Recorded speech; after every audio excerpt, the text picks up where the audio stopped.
नमस्कार बच्चों। आज का मेरा पाठ है कक्षा 4 के लिए।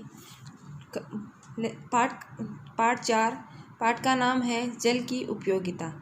अब हम इस पाठ में हमें ये बताया गया है कि जल हमारे जीवन में कितना महत्वपूर्ण है। पाठ प्रवेश। प्रस्तुत पाठ से हमें जल की उपयोगिता के बारे में बताया गया है कि हमें जल का सदुपयोग कैसे करना चाहिए। आधी छुट्टी के बाद जब हिंदी की अध्यापिका श्रीमती निशा जैन अध्यापक कक्ष से निकली तो उन्होंने देखा कि कुछ नलों से पानी टपक रहा है।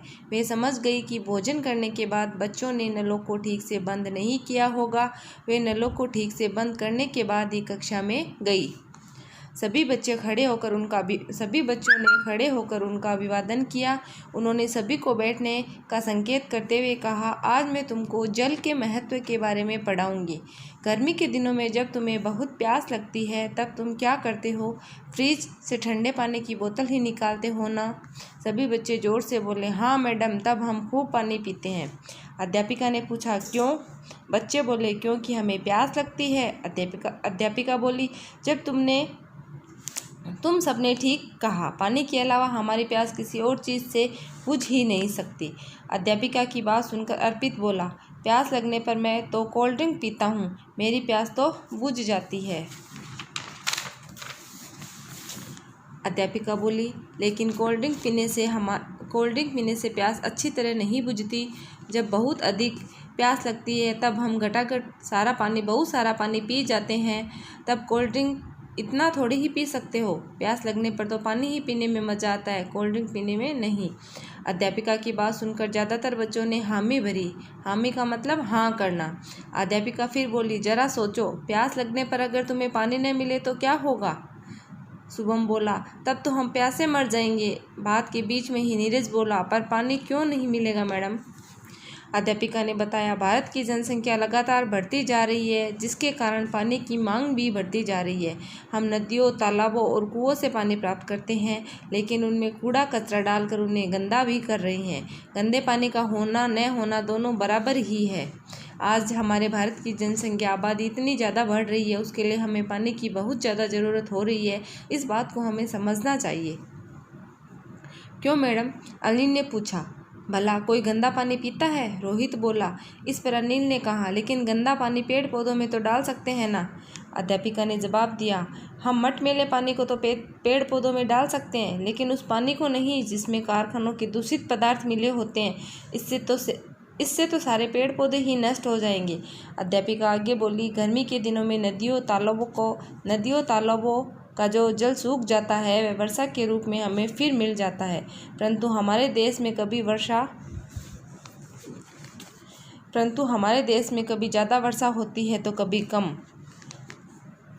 सब जगह एक समान वर्षा नहीं होने के कारण कहीं सूखा पड़ता है तो कहीं बाढ़ आ जाती है। बाढ़ में वर्षा का अधिकांश जल बह जाता है और जान मान का भी खतरा रहता है। सूखा पड़ने पर लोग एक एक बूंद को तरस जाते हैं। नहाना धोना तो दूर, पीने के लिए भी पानी नहीं मिलता है। आज हमारे भारत में बहुत सी जगह ऐसी है जहाँ पीने के लिए भी लोगों को पानी नहीं मिलता है, और हम पानी का कितना दुरुपयोग करते हैं, इस बात को हमें समझना होगा। मीलों पैदल चलकर लोगों को पानी लाना पड़ता है, लेकिन हमारे शहरों में जहाँ पर्याप्त पानी है वहाँ लोग इसे खूब बर्बाद करते हैं। अभी मैंने खुले नलों को बंद किया है। अगर यूं ही पानी टपकता रहा तो एक दिन हम भी बूंद बूंद को तरस जाएंगे, लेकिन तब हमारे बस में कुछ नहीं होगा। कक्षा में एकदम सन्नाटा था। बच्चे ध्यान से अध्यापिका की बातें सुन रहे थे। फिर वे बोले, अब तो तुम समझ ही गए होगे कि जल कितना मूल्यवान है। ऐसे बहुमूल्य जल को नष्ट करने का अधिकार किसी को नहीं। अब तुम सब बताओ, इसे बचाने के लिए क्या क्या कर सकते हो? आकृति बोली, जरूरत पूरी होने के बाद नल हमेशा बंद रखेंगे। इसके अलावा? अध्यापिका ने पूछा। पानी का उतना ही प्रयोग करेंगे जितनी ज़रूरत हो। रुचि बोली, बहुत अच्छा, कुछ और बातों का ध्यान रखो।